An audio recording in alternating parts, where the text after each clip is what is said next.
What is up guys, this is Max Size Life and welcome back to yet another YouTube video of mine।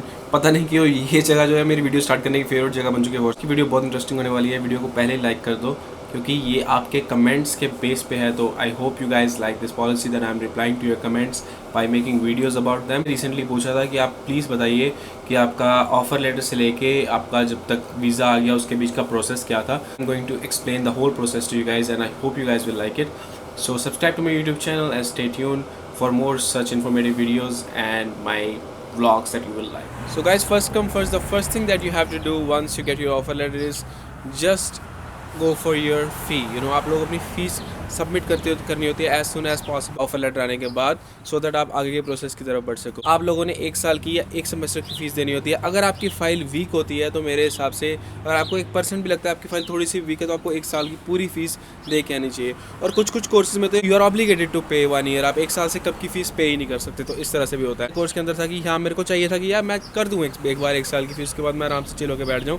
वैसे कुछ ऐसी option थी कि एक मतलब सेमेस्टर की भी या आधे साल की भी फीस पे करके आ सकता था, ये भी मेरे पास ऑप्शन थी। दूसरी दोस्तों चीज़ होती है ना, वो होती है उसके बाद आपका मेडिकल आपको करवाना होता है। अपनी फ़ीस आपकी एक बार सबमिट होगी उसके बाद मेडिकल करवाने के लिए कुछ ही हॉस्पिटल जो हैं वो होते हैं। अपोलो के हॉस्पिटल्स आई गेस वो लोग एलिजिबल होते हैं आप लोग का मेडिकल एग्ज़ाम लेने के लिए।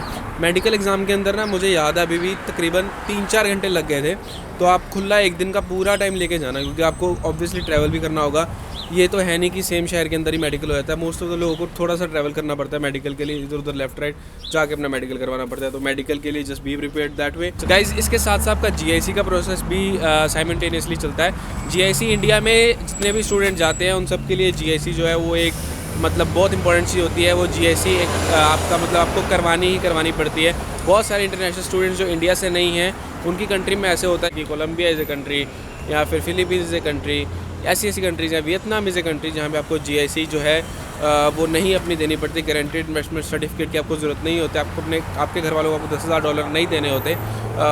या देर आर कंट्रीज़ जिनको ये चीज़ मतलब एक्सेप्शन है उनके लिए, बट हम लोग को जीआईसी फिल करनी है। जीआईसी का प्रोसेस बिल्कुल साथ साथ चलता है। गारंटीड इन्वेस्टमेंट सर्टिफिकेट ये आप पे कैसे करते हो? मेरा जो था मैंने फ्लाईवायर के थ्रू पे किया था। तो अगर आप लोग को ऐसा मैसेज आए कि आपने अपने अकाउंट से पे किया है बट वो आपका पैसा किसी और अकाउंट में जाता है, शायद से किसी बॉम्बे के अकाउंट में गया था मेरा, सूरत पता नहीं बॉम्बे के, और उसके बाद वहाँ से आगे होता है। तो वो फ्लाई वायर का अपना सिस्टम होता है। तो उसमें पैनिक मत हो जाना। अगर आप एक ट्रस्टेड सोर्स के थ्रू जा रहे हो तो ऐसा हो सकता है। मैं ये नहीं बोल रहा हूँ कि ये चीज़ 100% सही है, बट मैं अपना एक्सपीरियंस बता रहा हूँ गाइस। सो मेरे एक्सपीरियंस के बेस पे सारी वीडियो आज की रहने वाली है क्योंकि मैं ऑब्वियसली अब 10 लोगों से पूछ के तो आया नहीं हूँ। स्पेशली जब मैं खुद सेम प्रोसेस के गो थ्रू हुआ तो मेरे को किसी को पूछने की ज़रूरत है नहीं। मैं बस स्टॉप पे खड़ा था गाइस, मैं बस इज़ हेयर। सो एक बार बस में चढ़ के उतर जाऊँ, उसके बाद आप लोगों को बाकी का मैं जो है इन्फॉर्मेशन देता हूँ। तब तक आप रास्ते में थोड़ी सी बस की जर्नी देखो कि नहीं।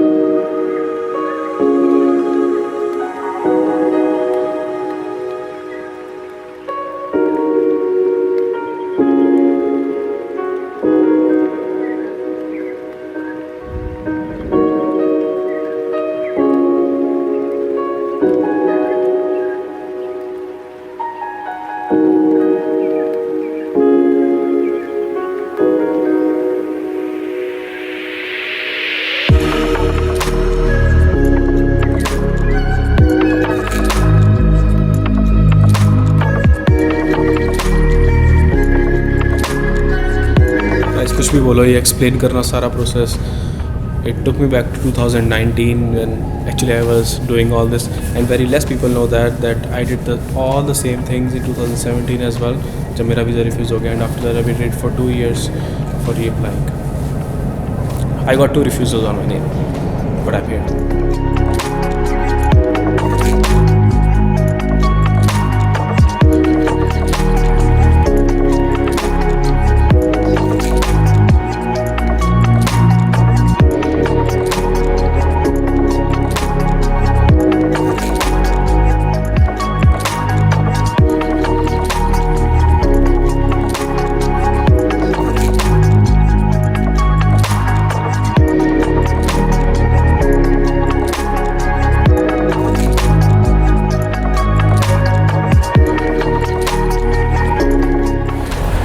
Guys, I'm at the French station right now and I've just noticed one thing. Every time I'm at different station, basically I go there for my weekend job, and I'm always holding this camera and I'm talking to the camera.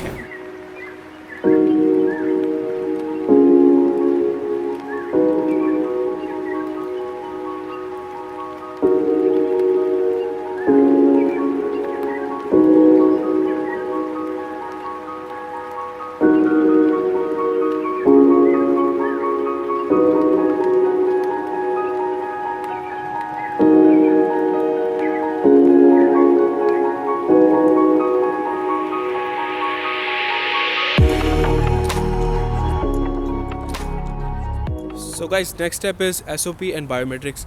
I would say these two things are actually very important, especially in current scenario, because biometrics यार ऐसे है कि उसकी date नहीं मिलती आज की date में, और अब लोग ना एडवांस बुकिंग करवा के चलते हैं। तो अपने एजेंट से उस चीज़ के बारे में पूरा टच में रखना कि बायोमेट्रिक्स की डेट्स किस हिसाब से लें, कैसे लें, जल्दी लें, कितनी जल्दी लें। कई लोगों का डेफरेंस सिर्फ इसलिए पड़ जाता है कि उनको बायोमेट्रिक्स की डेट नहीं मिलती। सच में बता रहा हूँ, ऐसा लोगों के साथ हुआ है। बहुत सारे लोगों ने कमेंट्स किए मेरे चैनल पे, and I got to know कि यार ऐसे भी हो रहा है। SOP, अब आते हैं SOP पे। थोड़ा सा SOP के बारे में बताऊँगा, पर एक डिटेल वीडियो SOP बना चुका हूँ, आपको चेकआउट करनी चाहिए। बहुत सारे लोगों ने चेकआउट की थी, बहुत सारे लोगों ने अप्रिशिएट की थी वीडियो।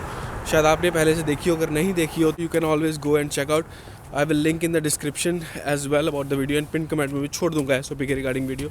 SOP में ऐसे होता है, you have to relate your previous study with your current course, जो कि आप आगे लेने जा रहे हो। मैं हर वीडियो में बोलता हूँ, बार बार बोलता हूँ, हमेशा कोर्स वो चूज़ करना चाहिए जिसके रिगार्डिंग आप पहले पढ़ चुके हो। It is very important to choose course according to that. करने से ना सिर्फ आपके वीज़ा के सक्सेस के चांसेस बढ़ जाते हैं, तो इसके साथ साथ आपको आगे करियर बिल्ड करने में बहुत ज़्यादा हेल्प मिलती है। बेसिकली होता क्या दोस्तों कि यहाँ पे आपको आगे जाके किसी ना किसी करियर के अंदर एडवांस जाना है। जैसे कि मान लो कि अगर मैं फूड साइंस का बंदा हूँ, तो मेरी प्रीवियस स्टडी में, मेरे प्रीवियस वर्क एक्सपीरियंस में कहीं ना कहीं फूड होना चाहिए, राइट। तभी मेरा फूड में इंटरेस्ट आया, और तभी मेरा एक प्रोफाइल, तभी मेरा एक पोर्टफोलियो, एक रेज्यूमे अच्छा बन पाएगा कि हाँ भाई, कि मैं ऐसा बंदा हूँ जो अपने फील्ड के साथ स्टिक करता हूँ। अगर मैं एक एम्प्लॉयर हूँ, अगर आप एक एम्प्लॉयर हो, आप ऐसे बंदे को हायर करना चाहते हो कि आपके साथ लॉन्ग टर्म टिके, तो आपको ऐसे बंदे की ज़रूरत होती है, लॉन्ग टर्म टिकने वाले की।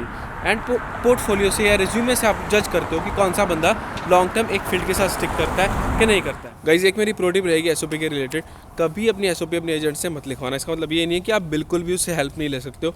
हाँ, जब आपने अपना जो आप स्टोरी आप लिखना चाहते हो, अपने बारे में जो बताना चाहते हो, जो आप एक्चुअल में आपका पर्पस ऑफ विजिट है वो बताना चाहते हो, वो लिखने के बाद आप थोड़ी बहुत मॉडिफिकेशन, टचअप्स वगैरह अपने एजेंट से करवा सकते हो, पर पूरी की पूरी SOP अपने एजेंट से लिखवाना is a very bad idea. So guys, these are main step, these are core steps basically, and I hope you guys relate to that जब आप लोग एक्चुअल में इस प्रोसेस के गो थ्रू जाओगे। ये जो स्टेप है, एक तो 2019 का मेरा एक्सपीरियंस, प्लस अब तक मैंने जो अपने सब्सक्राइबर्स से, अपने मैक्स साइज लाइफ कम्युनिटी में जितने लोग मेरे साथ जुड़े हुए हैं, उनसे जो मैंने आज तक पूछा है या मेरे को जो पता लगा है, ये सारी वीडियो उस चीज़ के बेस पे थी।